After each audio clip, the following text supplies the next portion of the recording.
A Thief at the National Zoo, Chapter 1. The Tiger's Eye. Here they are, Derek the zookeeper said. He placed a small tiger cub in Casey's lap and handed another cub to Marshall, Casey's best friend. They've just eaten, so they should fall asleep. Thank you, Casey said, and then she sneezed. Twice. Are you allergic to cats? Derek asked Casey. He was tall, and his long arms were tanned.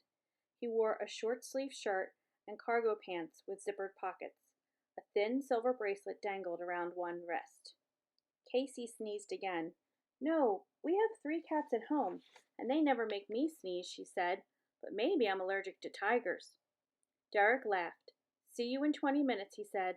I need to check on Mama Tiger. He then left the room and closed the door.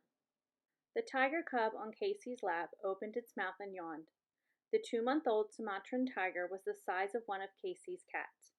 You are so cute, Casey said, tickling the drowsy tiger's belly. Gee, thanks, Casey. You're kind of cute, too, said Marshall with a grin. Not you, Casey said. I mean Lucy here.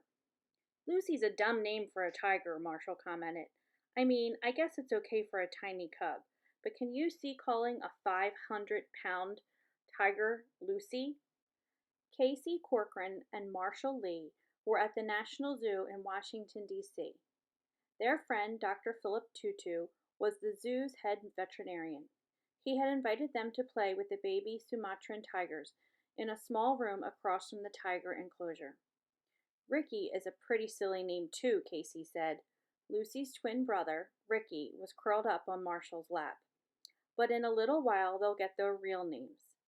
Tell me again about this party tonight, Marshall said. A rich family from China is coming here to donate a lot of money to the zoo to help the tigers, Casey said. They have a daughter who's 12. She gets to pick the names for the tiger. Cool. Maybe she'll name this little guy Fang, Marshall said. Casey shook her head. The president said she's giving them special Sumatran names, she said. Casey's stepfather, Zachary Thornton, was the president of the United States. She lived in the White House with him and her mom. Marshall looked at the sleeping tiger cub in his lap. Where is Sumatra anyway? He asked. Somewhere in Indonesia. It's part of Asia, Casey said. I found it on the big map in my room. The door opened again, and Dr. Tutu stepped inside. He wore a loose shirt and crisp white pants. He was carrying a leather briefcase in one hand and a half-eaten apple in the other. How are you two getting along with these famous babies? He asked. He set his briefcase on the floor. Fine, Casey said. So far, all they want to do is sleep. Dr. Tutu laughed. You're lucky, he said. When they wake up, they'll be running all over the place. Dr. Tutu moved aside. A girl with dark hair was standing behind him. Casey and Marshall, say hello to Sun Wu Chu, he said, all the way from China. The girl was a little bit taller than Casey. She wore a t-shirt, dark blue shorts, and sandals on her feet. Hello, I'm happy to meet you, Sun Wu said. She sat on the floor next to Casey. My father and your stepfather are having a meeting at the White House today. They will talk about how to help save tigers from extinction. Marshall gave Ricky a pat on the head. It's hard to think of a world without tigers, he said. My father and President Thornton are trying to find ways to make the people happy, and the tigers as well, Sun Wu said. Perhaps the tiger's eye will bring luck. What's the tiger's eye? Casey asked. A special magic jewel, answered Sun Wu. She nodded at the baby tigers. May I hold one, please? Sure. Marshall transferred Ricky to Sun Wu's lap. The little cub opened its eyes and then let out a small growl. Oh, I'm sorry I disturbed your nap, Sun Wu said. The tiger growled again, making the kids laugh. Just a few more minutes, Dr. Tutu said.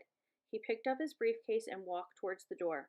We have to return Ricky and Lucy to their mama across the hall.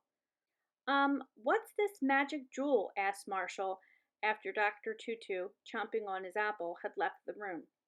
Sun Wu stroked the tiger's belly. It is a legend in my country, she said.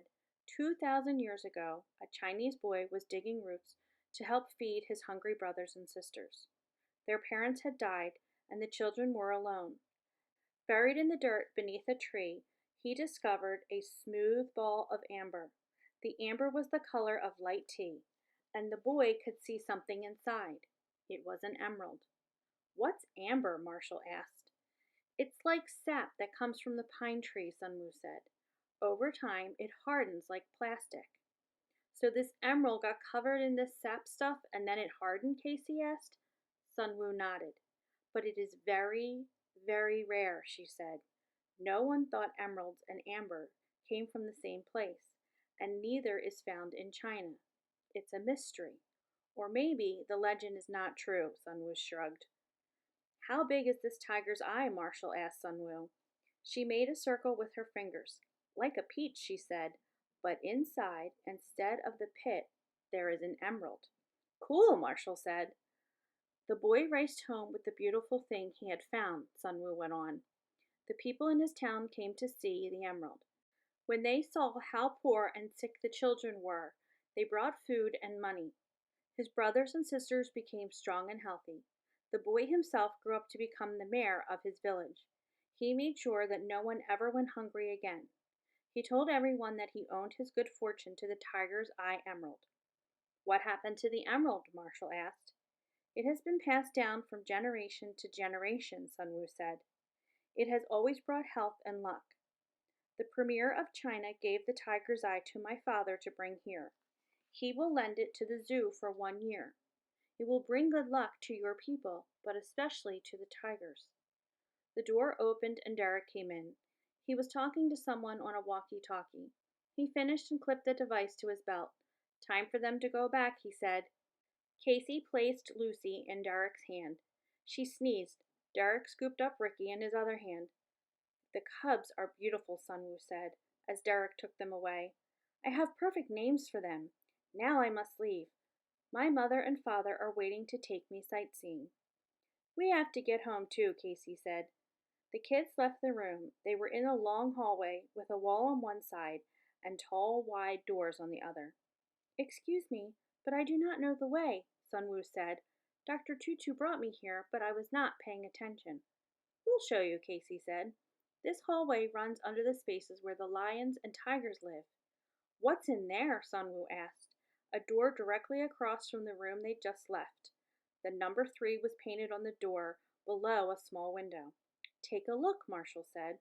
Sunwoo stood on her tiptoes and peeked through the thick glass window. "Goodness, this is where the tigers live!" she cried, jumping away from the door. Marshall laughed. "Don't worry, it's locked," he said. He put his hand on the doorknob and twisted. The door didn't budge. The 3 kids walked down the long passageway. They passed several more doors, each with a window and a number painted in black. At the end, Marshall opened a normal-looking door into the public part of the zoo. "Where are you staying?" Casey asked. "We can walk you back to your hotel." "Thank you, but my father's driver is waiting out front." She looked around and giggled. "Where is the front?" "Follow me," Marshall said. He led them past the tiger enclosure. They stopped to look at a huge mother tiger.